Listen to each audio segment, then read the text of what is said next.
This is Anna Kumari from class 8. Is standing in front of you. I want to tell some questions of Pariksha Pe Charcha 2023. Some questions asked by students on burning problem in our society to our respected Prime Minister Shri Narendra Modi ji, and its answer by him. Questions asked by various schools, students, teachers, parents, journalists, etc. पहला प्रश्न, हम अपनी परीक्षा की तैयारी करने के लिए समय का सदुपयोग कैसे करें? प्रधानमंत्री जी के द्वारा इस प्रश्न का उत्तर देते हुए हमें सिर्फ परीक्षा के लिए ही नहीं बल्कि जीवन में समय प्रबंधन के प्रति भी जागरूक होना चाहिए। हमारे दैनिक जीवन में देखते हैं कि कार्य को समय पर अगर ना करें तो कामों का ढेर लग जाता है। कामों का ढेर इसलिए लग जाता है क्योंकि हम उस कार्य को समय पर ना करके बल्कि उसे टालते रहते हैं और वही कार्य ना होने की वजह से थकान सी महसूस होने लगती है। और दूसरा, अगर हम अपने हर पल की बिताए हुए समय को डायरी में लिखें तो हमारे मस्तिष्क की विचारने की क्षमता बढ़ेगी। और दूसरी ओर हम यह लिखें कि हम हमारे द्वारा बिताए हुए समय कहाँ बिताते हैं और अगर पढ़ाई भी करते हैं तो कितना समय किस विषय को देते हैं, तथा जब माइंड फ्रेश रहे तब जो सबसे कम पसंद विषय है हमें सबसे पहले ज्यादा कठिन लगता है, तय कीजिए कि पहले 30 मिनट उसे, फिर एक पसंद वाली विषय 20 मिनट उसे, फिर थोड़ा कम पसंद वाली विषय 30 मिनट उसे। ऐसा हम स्टेप बनाएंगे तो हमें रिलैक्सेशन भी मिलेगा और हमें धीरे धीरे उन विषयों के प्रति रुचि भी बढ़ेगी। दूसरा प्रश्न जो स्टूडेंट के द्वारा पूछा गया, हम अपने परीक्षा के समय अनुचित साधनों के प्रयोग से कैसे बचें? प्रधानमंत्री जी के द्वारा उन प्रश्न का उत्तर देते हुए हमारे परीक्षा में जो गलत प्रयास होते हैं हमें उसका रास्ता ढूंढना चाहिए।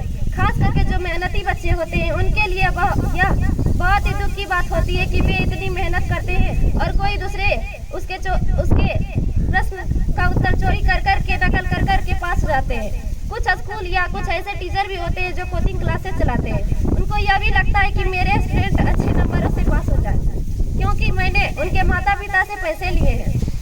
कुछ स्टूडेंट पढ़ने में तो समय बिता देते हैं लेकिन नकल करने के तरीके ढूंढने में बहुत समझदार होते हैं। कुछ बच्चे चिट्ठी बनाने में घंटे लगा देते हैं और इतनी छोटे छोटे अक्षरों में लिखते हैं कि कभी कभी हमें लगता है कि इसके बजाय वे नकल के तरीके, नकल के टेक्निक, उसमें जितना मस्तिष्क का इस्तेमाल करते हैं उसके बजाय वे इतना समय ही टैलेंट को सीखने में लगा देते तो शायद वो अच्छा कर पाते। तीसरा प्रश्न, हमें अपने जीवन में आने वाली चुनौतियों से कैसे सकारात्मक रहकर सफलता प्राप्त करनी चाहिए? हमारे इस प्रश्न का उत्तर देते हुए प्रधानमंत्री जी, हमारे जीवन में आने वाली आलोचना ये समृद्ध लोकतंत्र की पूर्व शर्त है और इसलिए आपने देखा होगा कि टेक्नोलॉजी में ओपन सोर्स टेक्नोलॉजी होते हैं। ओपन सोर्स टेक्नोलॉजी में सब अपने अपनी चीजें डालते हैं और अब ओपन सोर्स टेक्नोलॉजी के माध्यम से यह आगाह किया जाता है कि हमने यह किया, हम यहाँ जाकर के अटके हैं, उसमें उन्हें लगता है कि कुछ कमियां होंगी तो लोग उसके अंदर अपने अपने विचार रखते हैं और काफी लोगों के प्रयास से वो एकदम समृद्ध एक औजार बन जाता है। उसी प्रकार से कुछ कंपनियां अपने सामान को बाजार में रखते हैं और चैलेंज करते हैं कि उसमें जो भी कमियां हैं वो दिखाएगा और उसको मेरे द्वारा इनाम दिया जाएगा। चौथा प्रश्न जो स्टूडेंट के द्वारा पूछा गया, परीक्षा में आने वाली व्यवधान से कैसे बाहर निकले? इस प्रश्न का उत्तर देते हुए प्रधानमंत्री जी, हमें सबसे पहले निर्णय यह करना है कि स्मार्ट हम है या गैजेट्स। कभी कभी हमें लगता है कि हम अपने से भी ज्यादा स्मार्ट गैजेट्स को मानते हैं। हमें यह विश्वास करना है कि स्मार्ट हमें गैजेट्स नहीं, और हमारी जितना स्मार्टनेस ज्यादा होगी उतना गैजेट्स का सही उपयोग हम कर पाएंगे। गैजेट्स एक औजार है जो हमारी गति में नई तेजी लाता है। दूसरा, हमारे देश के बहुत बड़ी चिंता का विषय है कि भारत में 6 घंटे लोग मोबाइल स्क्रीन पे बिताते हैं। हमारी क्रिएटिव उम्र और हमारी क्रिएटिविटी का सामर्थ्य अगर एवरेज हिंदुस्तान में 6 घंटे स्क्रीन पर जाए तो यह बहुत बड़ी चिंता का विषय है। पांचवा प्रश्न जो स्टूडेंट के द्वारा पूछा गया, हमें अधिक भाषाएं सीखने के लिए क्या क्या करना चाहिए और यह क्यों जरूरी है?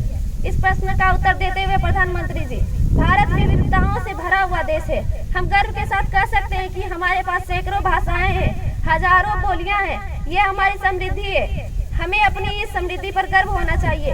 यदि हम मन लगा करके किसी अड़ोस पड़ोस के राज्य की 1-2 भाषा सीखे तो हम वहाँ के सिर्फ भाषा ही नहीं सीख रहे हैं बल्कि हम उनके अनुभवों का निचोड़ सीख रहे हैं। अगर एक भाषा की जब विभक्ति होना शुरू होती है तो उसके पीछे हजारों साल की एक अविरत, अखंड, अविचल एक धारा होती है। अनुभव की धारा होती है, उतार चढ़ाव की धारा होती है, संकटों के सामना करते हुए निकलती हुई धारा होती है और तब जाकर के भाषा विभक्ति का रूप लेती है और हमारे विश्व की सबसे पुरानी भाषा तमिल है। धन्यवाद।